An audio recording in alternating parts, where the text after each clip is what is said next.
And hopefully what we did in training matches the real world. It's like fingers on a chalkboard when people say that's different in the real world.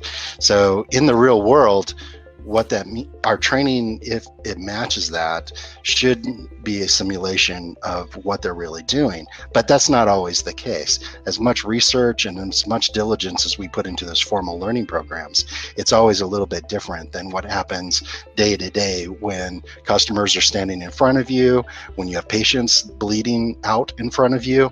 So in the real world, the pace moves much, much quicker, and people have to solve problems differently.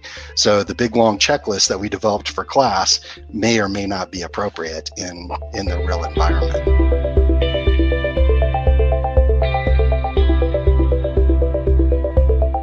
Usually in organizations like that, I would be assigned a mentor or at least introduced to my peers. And that becomes my learning circle. That becomes those water cooler conversations of, hey, Ray, I'm having trouble with this. Can you remind me how to do this again? I don't remember how to set a patient up. I don't remember how to do some of these other details that I might not have picked up in the formal learning if I went through one, or if it didn't exist. I'm going to buddy up and I'm going to pull knowledge from the veterans, people who've been there and done it for a long time.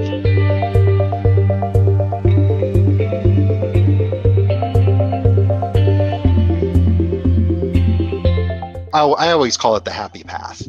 So I'm in the classroom, I train the happy path.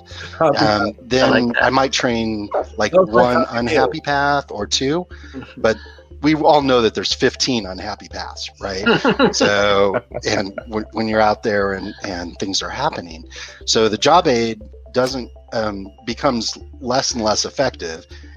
It stops being a quick reference guide when it becomes a very slow and manual at some point in time as you start building more and more complexity into it.